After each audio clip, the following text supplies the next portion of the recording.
Welcome to Discover Indie Film. I'm your host, Jeff Howard, and I've got Rachel Thomas-Medwid with me. Hey, Rachel. Hi. Hey, all right. So we just finished Rachel's interview about her writing and directing.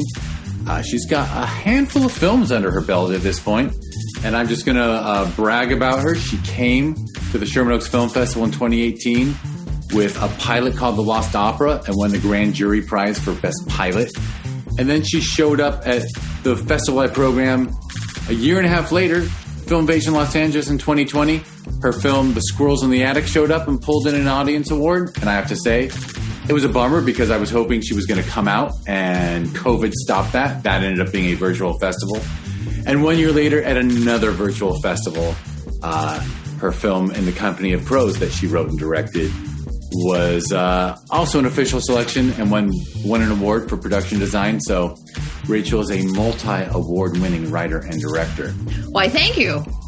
And, not to brag about you, Rachel is also my pretend Facebook friend. We've been Facebook friends now since 2018. So, that thing where you're friends on Facebook and you've met the person once in real life or for a week in real life, and you're like, and yet because you've seen them go through life for 4 or 3.5 years, you're like, I feel like I know you. So Definitely. This is an overly familiar interview / 4 questions episode. But that is what it is. It's 4 questions episode. So in this episode, last episode, we talked about Rachel's films and how she came up as a writer. And by the way, that first film I mentioned, The Squirrels in the Attic, is going to be in the Discover Indie Film TV series. So people who should definitely go to Amazon Prime Video, search for Discover Indie Film. And there's 4 seasons right now. There will be a 5th season, and that season will have The Squirrels in the Attic in it. And I guarantee you're going to like it. It's a very cool, genre-busting thriller / drama / and honestly, it's got David Lynchy vibes, which is always a good thing. So watch Discover Indie Film on Amazon Prime Video, and now we're going to have Rachel answer the 4 questions, which are favorite films of all time, an underrated film, an overrated film, and a lesser-known film people should seek out. And now I'm going to shut the F up and let Rachel start answering these questions. All right. Should I start with favorites? Start with favorites. Okay. So, again, I'm sure you hear this all the time, but it's very hard to narrow it down. So it's a pain in the ass.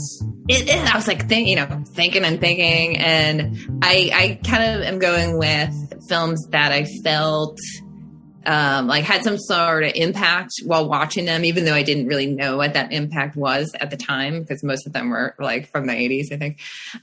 So the first one is Thelma and Louise, which is really one of my favorite films. It's, and I just watched it again recently since being a filmmaker, and aside with the stuff that I like about it, which is really the portrayal of females as it shows the vulnerability of females and their strength at the same time, which is very difficult to do in a realistic, a powerful manner. It's a very powerful film, and just everything about it's amazing. But now looking at it, the cinematography is beautiful, and there's there's nothing in there that's not supposed to be in there. Not nothing. It's just so well paced. So now looking at it as a filmmaker, I like it even more. And I don't think it's a fantastic. I once read, I was never a fan of Sid Field books at all on screenwriting. Yeah. But he did a book called 4 Screenplays, and he selected 4 screenplays that he thought were just flawlessly written. And Thelma and Louise is one of them. It was, yeah. Flawless screenplay. I think I've read the screenplay too, because usually if I watch, I'm reading screenplays a lot, and I'll go back to ones films that I love and go back to the screenplay and, see how it was actually written. And and it's just executed so well.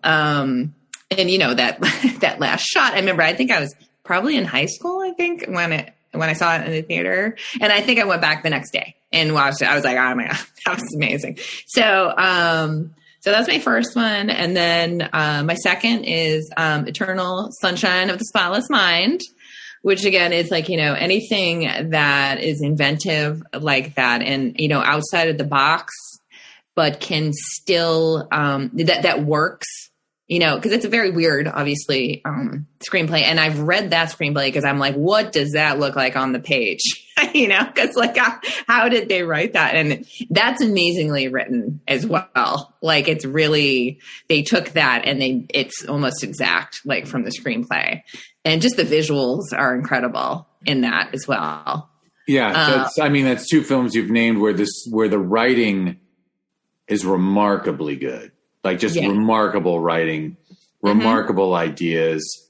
And then the execution on the filmmaking side is equal to the material. I mean, Eternal Sunshine, I can't think of a better film or more. Yeah. I mean, it's funny because it actually probably wouldn't make my favorites list, even though because obviously like you can't get in all your favorites. Like a top three is, that's what sucks about the top three, but it's fun for conversation. But yeah, Eternal Sunshine is a just tremendously great film. Yes. And tremendously human. You picked two. So I'm seeing your pattern. Tremendously human stories.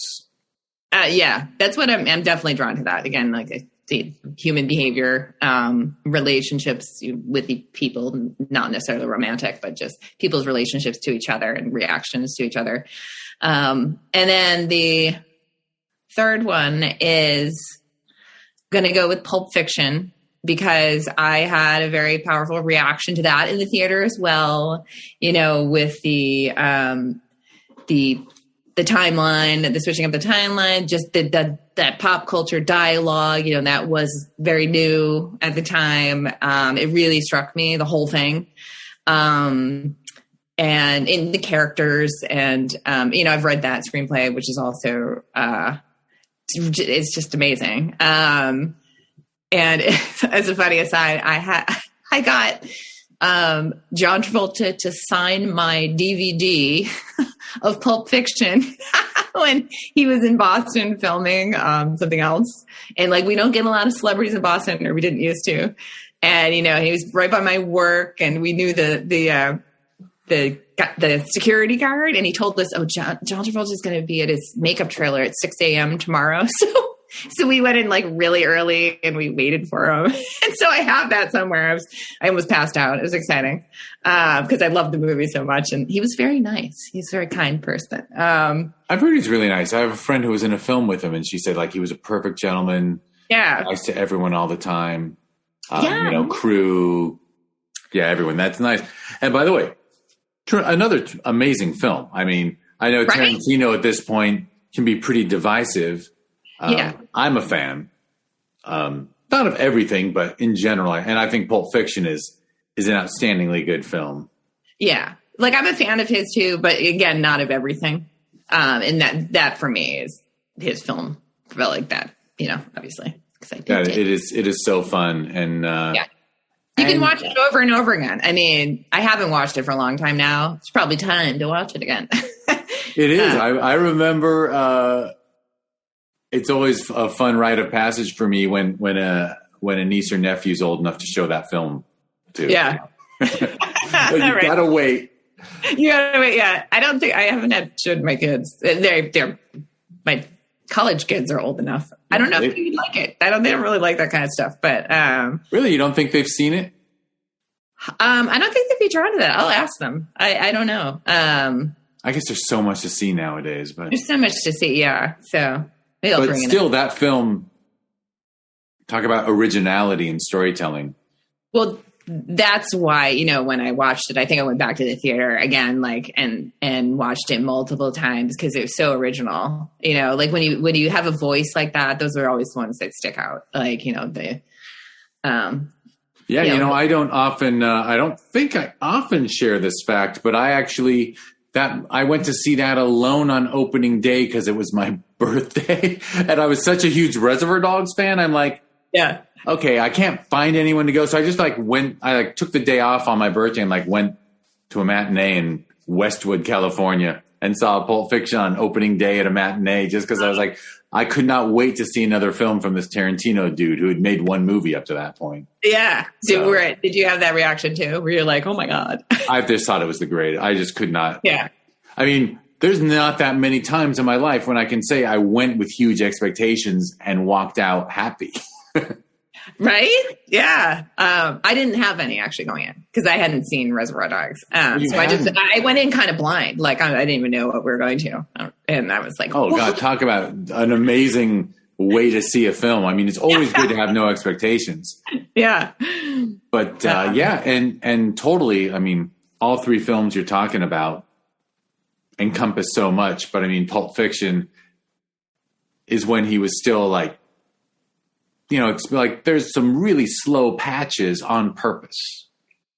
Yeah. You know, and meditative stuff. So it's really, it's very, you know, actually, I guess I could see that in your work. Really? Yeah. Yeah. I think you show a lot of patience as a director. No, you're right. I am. I don't, I tell the story how I feel like it needs to be told without the pressure of what someone's going to expect. So yeah, I guess you're right. Yeah. Yeah. Which just goes to show. So you definitely are leaning towards not like everyone doesn't, but well written films that are off the beaten path. I mean, there's an element of originality to those for sure. Yeah, absolutely. All right. Well, the second question is a film that's underrated.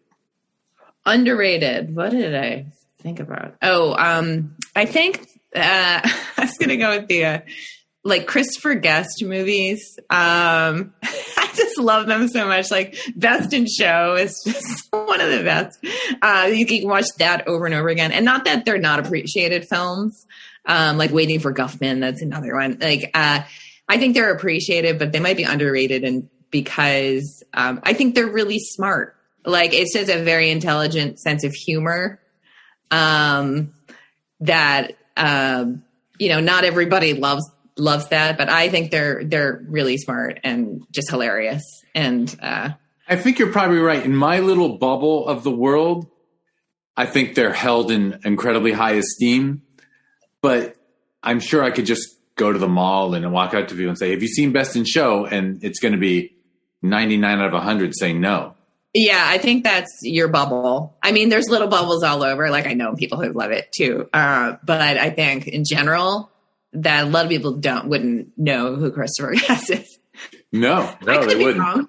Yeah. Or I don't think they would like, you know, a lot of people wouldn't enjoy it either. Like the mockumentary type. That's true. It's such it is a specific taste, I guess. It is, but I love that. Like, but damn, they're so funny. I will never. I mean, Parker Posey. She's the best. And the bee. See, we're both laughing at something that we probably haven't seen for years. I haven't seen it for years. I know. I that's one of the ones I bet I would probably love to go on a guest binge. Start with, I was wondering if it would be worth showing the kids Spinal Tap now that she's in high school. Like, would it work for a young person or not? Like, or did you have to grow up on 80s hair metal to get it? I don't know. Yeah, that would be interesting to see if someone who didn't got it. Yeah, maybe I'll have a little marathon too. I haven't seen Waiting for Guffman for a long time either, and I think that's a little bit of a sleeper. And yet, I still, one of my favorite comments is to say, "You people are asshole people."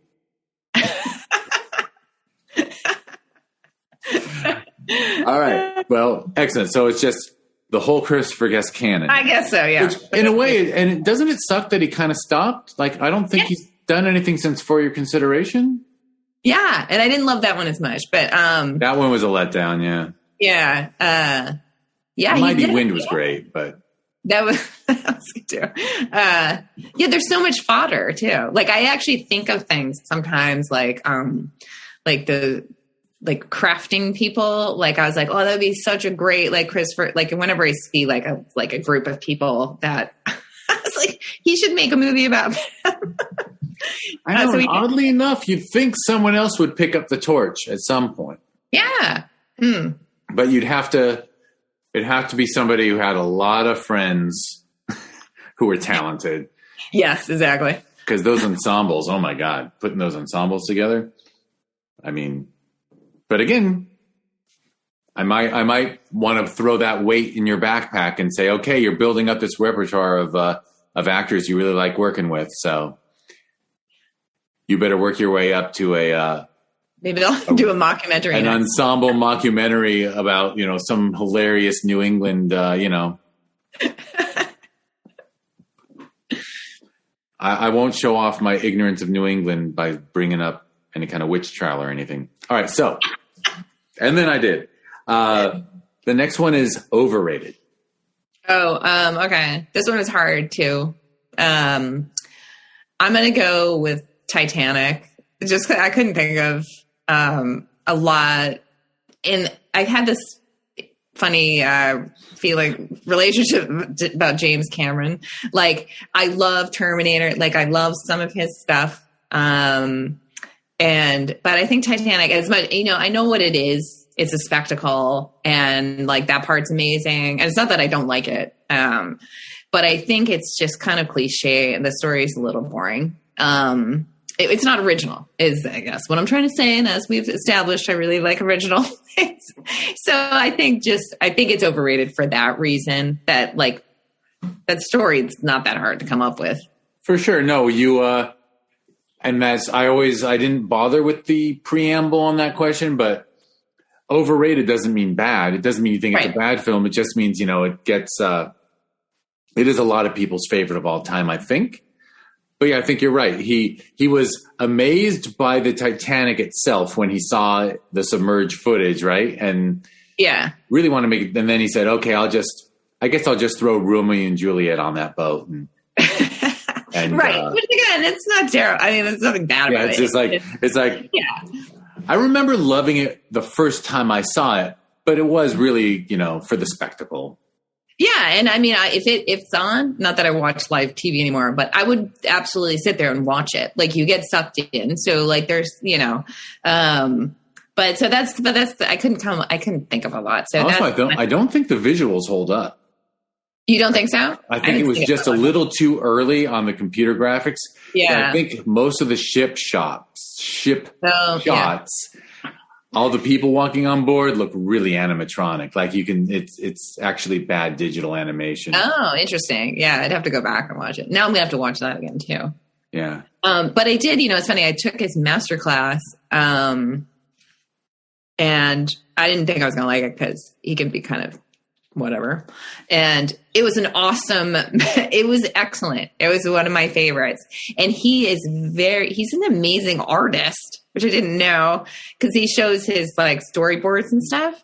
And it's insane. I was like, oh my God. So I think he's just a very, very visual storyteller, but I couldn't believe his artwork, and his class was excellent. So then I liked him after that. Yeah, actually I've been a major Cameron apologist for years, like decades even. Like, whenever people talk about him being an asshole or something, I'm like, okay, wait, time out. Yeah. Whether the same actors work with him over and over, the same crew work with him over and over, if somebody is fucking up on his set and causing a problem, he probably doesn't handle it as well. He should just fire people without yelling and screaming. But if you do your job, you don't have a problem with the guy.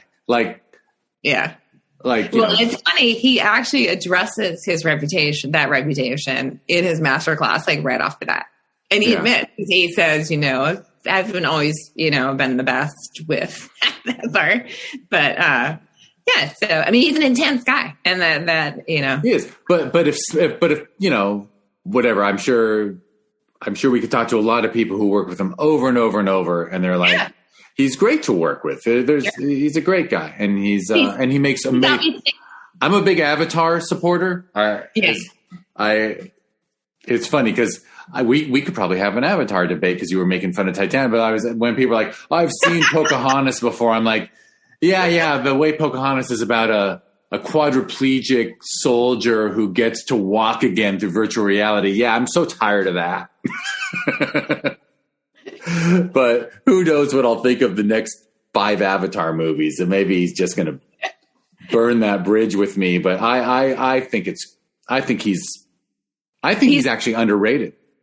Okay. Titanic, I'm with you. Titanic being overrated, but I think Cameron as an artist might be underrated. Maybe. I think he's obviously like really intelligent and really good at what he does. So I'm not making fun of it. And he's probably too successful to for most of the world to handle. I remember he's a cocky asshole too. I remember him saying something about Avatar, like he was able to do something with the DVD, like there was no ads for other films in front of the DVD, like, you know, it wasn't like also from the studio. And he said, yeah, whenever I make the studio $1 billion, I get to just start my film right off the bat on the DVD. And it was like, oh my God, this guy's bragging that he's got $2 billion films. Like, but he does. So yeah, he does. I mean, he's telling the truth. For sure. Yeah. All right. Well, you only got one more, which is a lesser known to seek out. So have you heard of the film? It's from the 80s again. The film Cousins. I am aware of the French one and the American one. Okay. So yes, based on the French one. You like the Ted Danson one? Yeah. I absolutely whenever I talk to people, they've never seen it. And I was like, I loved it. It might be a little dated now. I haven't seen it recently, but I watched that over and over again. And I think it was just such a great portrayal of just like human relationships and like how complex they are in families. And like I love Isabella Rossellini and Sean Young. I love. So I love that film. And every time I brought it up lately, but I remember even back then I was like, oh, do you love that film Cousins? And everyone's like, I don't know what you're talking about. So I don't know why it wasn't. Maybe I'm wrong. Maybe it was just me, but. No, I don't think you're wrong. I don't know many. I mean, I happen to have been, I didn't see the French, but I knew it was, I think it was Cousine. Like it was, yeah. Both. And then Cousins came out and it was a well-regarded film, but yeah, I don't think. People don't talk about it. And I remember it being great. Yeah. I remember it sort of being a shock. I think that was like Ted Danson's first sort of step from the small screen to big. And that was back when TV actors in film was kind of not the norm. Yeah. And again, I'd have to watch it again to see if my memory is correct. But I thought he was excellent. I thought he was very charming in it. I'm not a huge Ted Danson fan or anything, but I loved him in it. The funny thing is I've become a huge Ted Danson fan over time just because he's always good. Yeah. I haven't watched a lot of the new, like I haven't watched A Good Place yet. But yeah, he's always been good. Well, I can tell you this much. As a writer who likes originality, you will love The Good Place. I know. It's on my list. Although you should stop before the final season. Oh, did they ruin it? I think they did. I don't know. I'm sure some people could get really angry at me, but I thought it was one of the best written, most original things ever. And then I think American TV writers don't know how to write an ending. Like in England and Canada, like you're supposed to write an ending, whereas in America, you're supposed to try to have as many seasons as possible. So I think the American TV writer mind is trained to always never finish. Yeah, no, I totally think you're right because they have to keep. You can't have an ending in mind if they want to keep having seasons, right? Yeah. So yeah, they don't know how to wrap it up.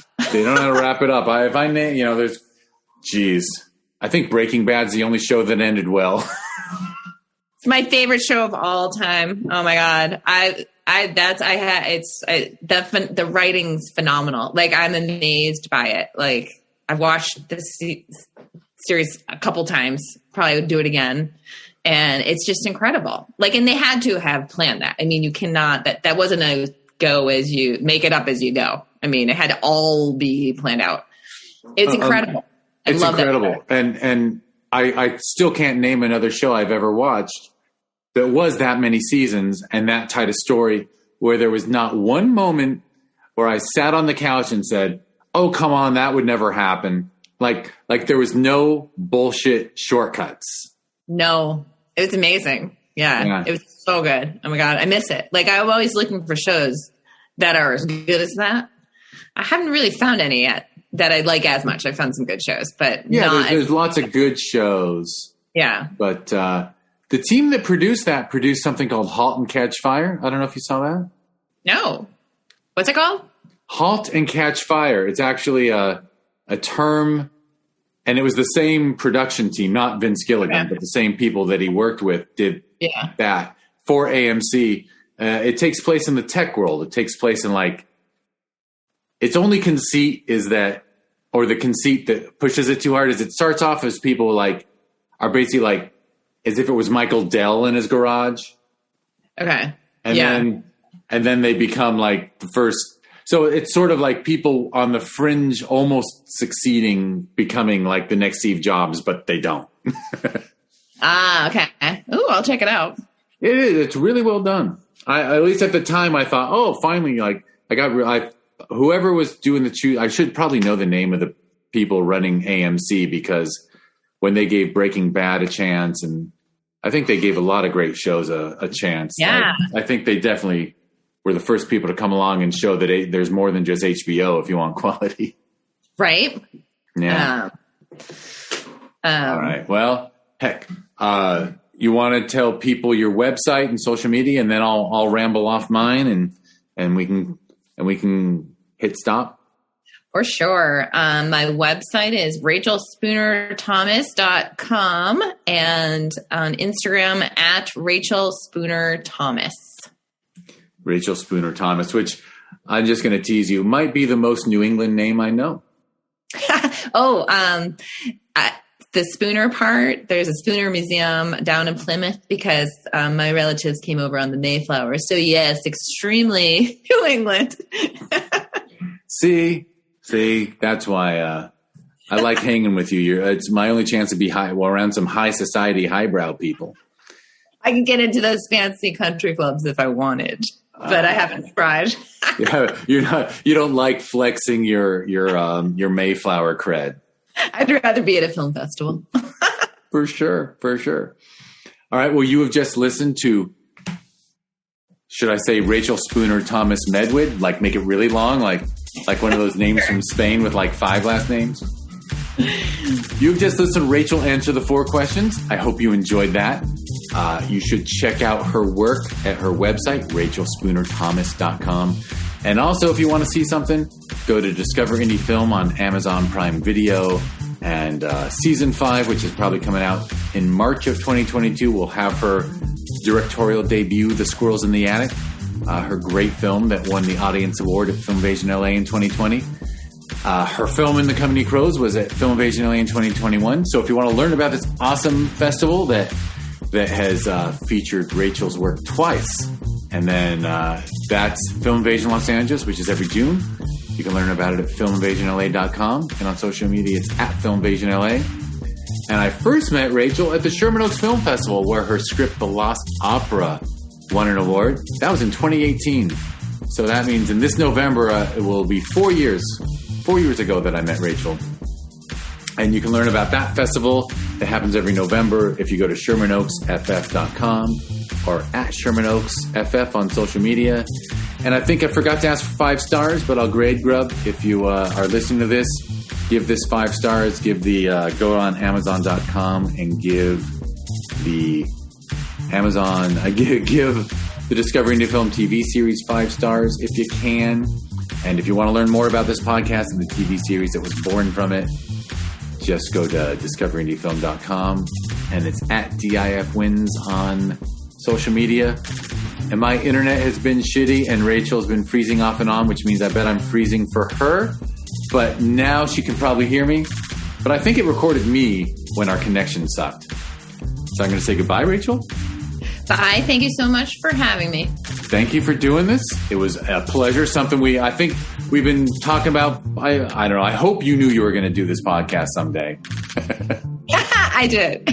You were definitely on the list for a long time for me. All right. Well, thank you for doing it.